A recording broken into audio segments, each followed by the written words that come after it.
just went undefeated at my locals, and not only was it a Phantom Nightmare winner box, I did end up pulling myself a QCR Promethean Princess. I'm not too sure if you guys can see that. It's pretty nice. Now, if you guys are hyped for the video, please go and leave a like down below, guys. Comment what you guys want to see next, and of course, if you guys are interested in any other forms of my content, go and subscribe, hit the notification bell. Let's get right into the video.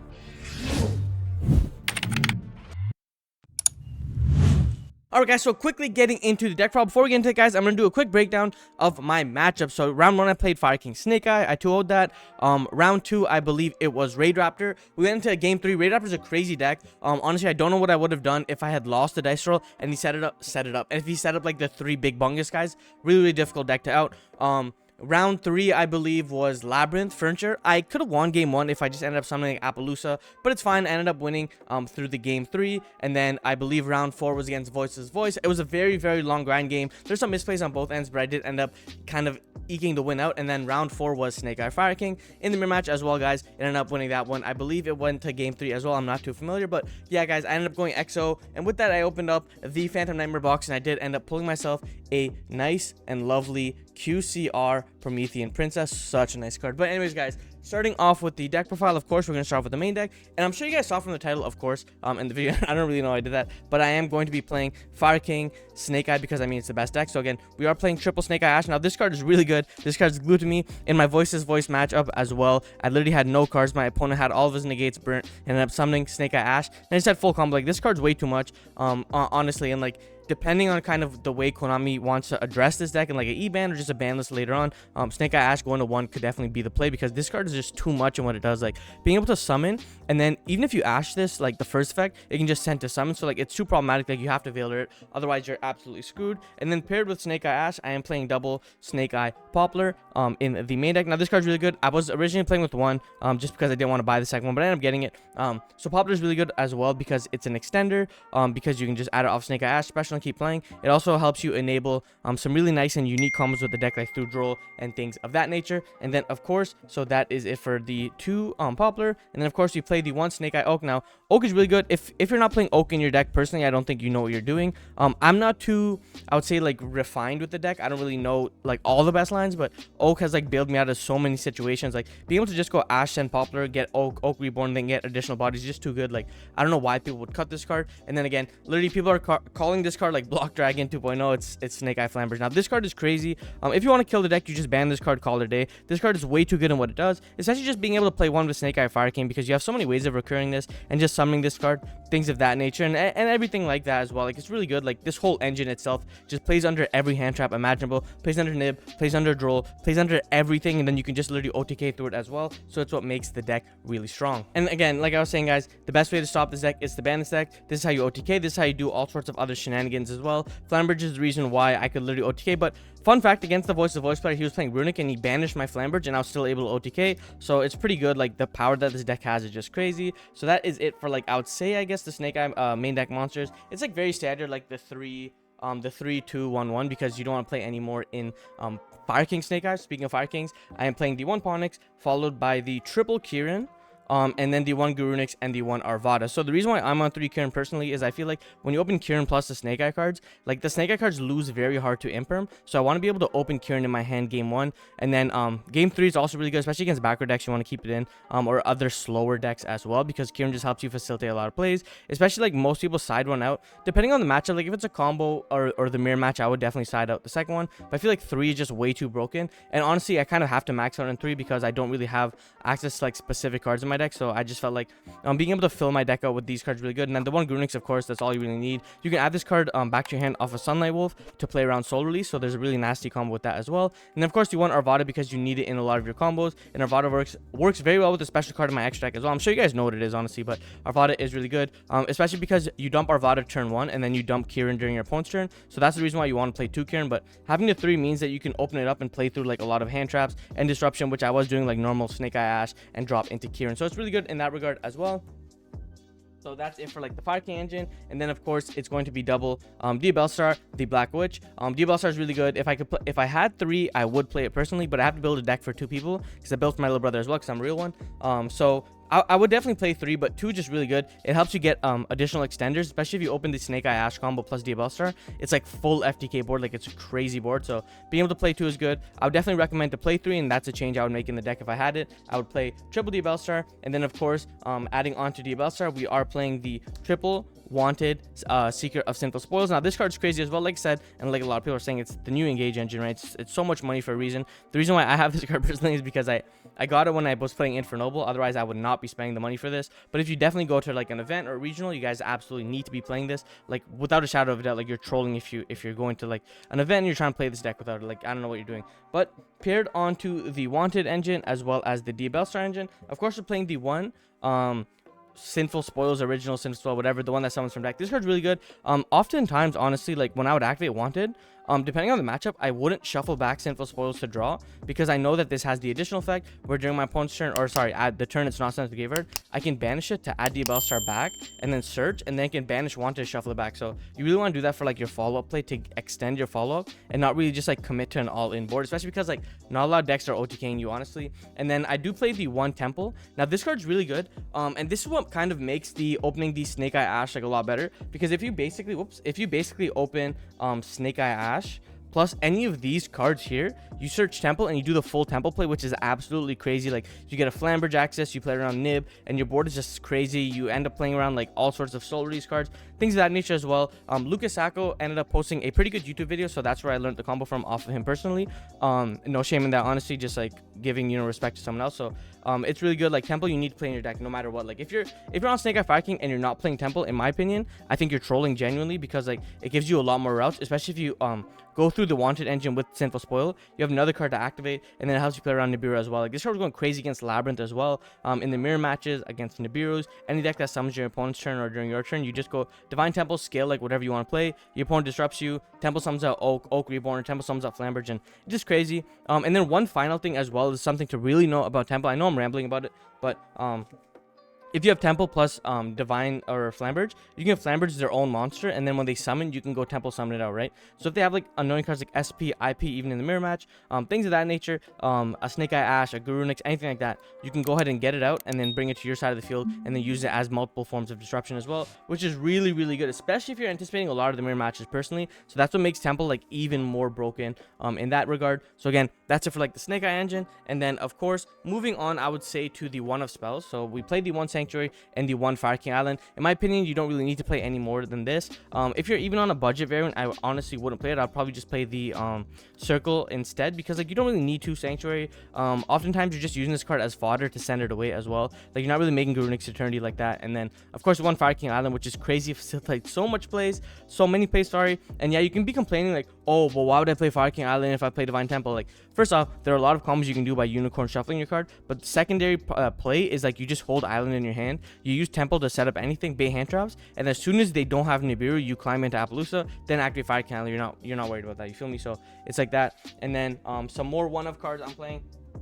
I am playing the one for one and the one Call the Gave, and this is gonna be pretty funny, honestly. I'm playing the one Bonfire. Now I only have one Bonfire, so I'm playing one Bonfire, but you can absolutely get away by just not playing Bonfire at all and just playing the Wanted engine, because this card is just way too expensive. I only have this card because my little brother opened like a single pack and pulled it, and then I just have the one Bonfire. Like, it's way too expensive. I can't justify playing it personally, in my opinion. Like, I just can't bust my ass like playing this card.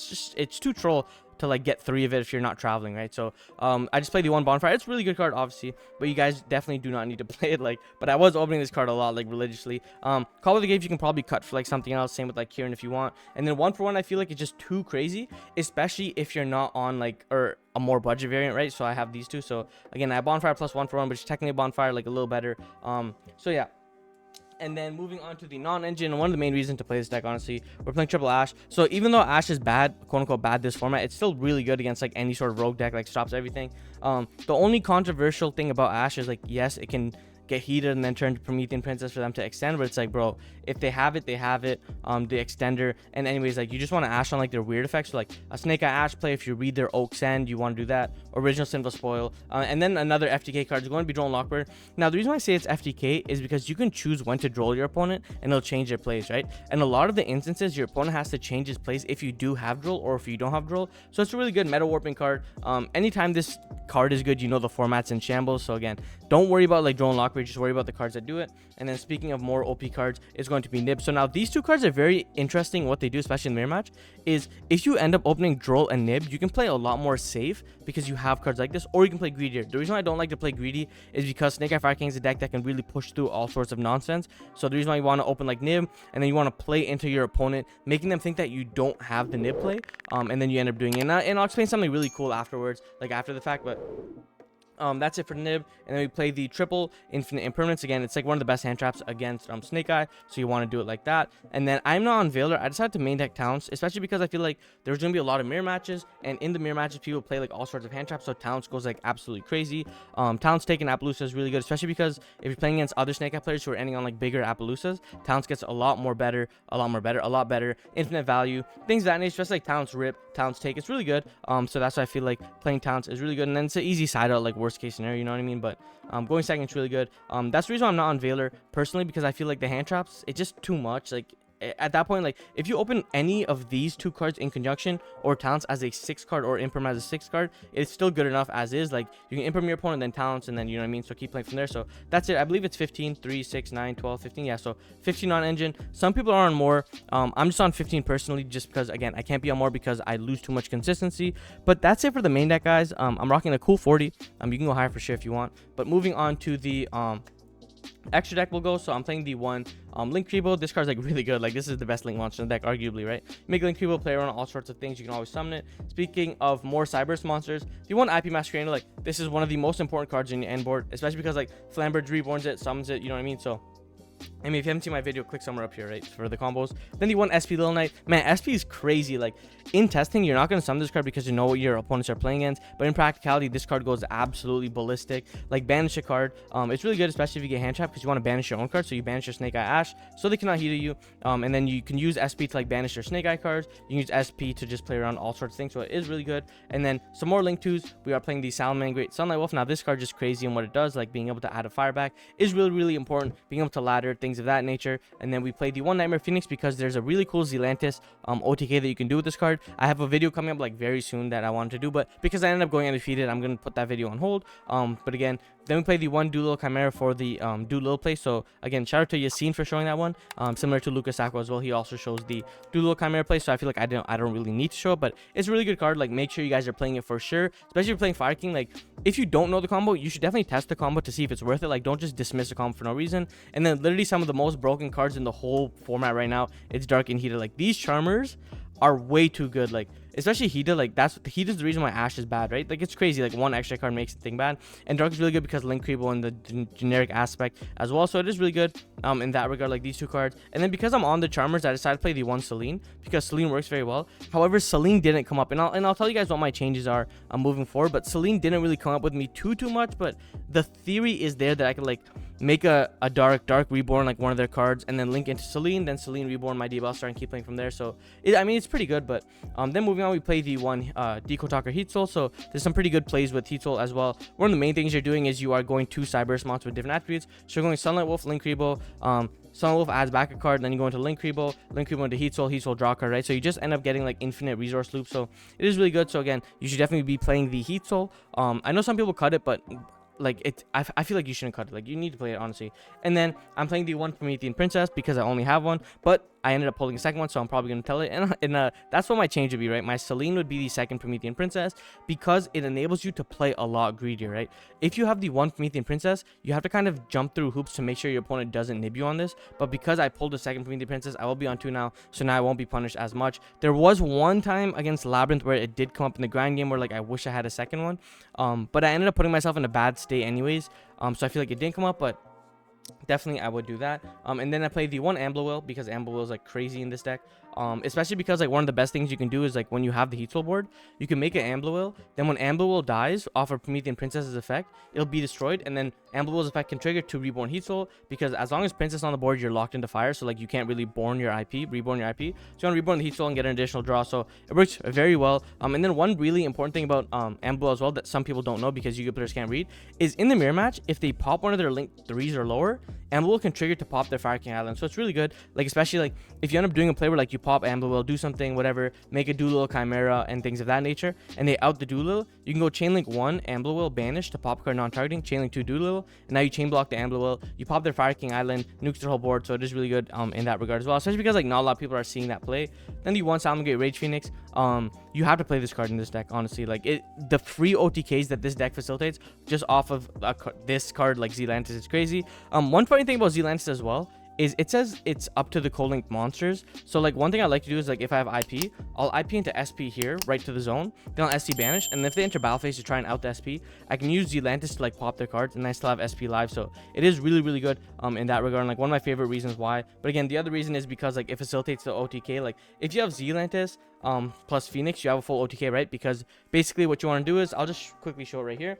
So say your board is like Princess plus like a random monster, you go Princess plus the monster away, you go into Rage Phoenix into the Zealantis, which is here, and then if you have 2 more monsters, you link them away into Phoenix, then you enter battle phase, and then you go Zealantis effect, attack for 3, attack for 19, so that is 49, or sorry, not 3, 25, so 25 plus 19, it's like 40, whatever, 44, I think, and then you go Zealantis effect, and you pop the Phoenix, and then this will trigger, or Phoenix, and then this will trigger the other Phoenix in the graveyard to summon himself out. He gains a 19, so then he attacks, so it's like 1,000 over or something like that, so it's really good OTK. I have more combos, like of course, come out. Then my last card is going to be the 1 Appaloosa, the Bow of the Goddess. Like this card is just too cracked. In my opinion, depending on when to make this is like kind of what makes it skillful in the mirror match. Just because like you don't want to make a fat Appaloosa because it's gonna get stolen. So making an Appaloosa for 2 is really good. It's also another way how we play around Super Poly, because like you end on Appaloosa and Ambler a lot. Like if you have the Snake Eye play with his Diabellstar plus Ash, so then you turn this card away into your Zealantis, then you have an Arvada on board as well, so they can't Super Poly you. If then battle phase, Zealantis can pop it as well, so you have 2 free negates like no matter what. So again, like Appaloosa is too good of a card. Like it's format warping, honestly, but don't ban it, please. And then moving on to the side deck, guys, it's gonna be real quick. My side deck is like really random. It's one of the reasons why Fire King or Snake Eye Fire King is like a really good deck. It's because you can get away with like all sorts of randomness. But the 3 cards that, or the main cards that I always sat in were Ghost Spell, just more hand traps. Very good against Snake Eye, pure Snake Eye, because pure Snake Eye players are greedy, so they're gonna rely on their Flamber, Jubel. Are very good against Labyrinth as well. Just additional cards to stop cards like Wanted, things of that nature. So Bell is very powerful. And then moving on, we do play the Triple Cosmic Cyclone. So again, a very good card against Snake Eye as well. You just cyclone their thing. These cards always came in no matter what. Like I always had these cards in against every matchup.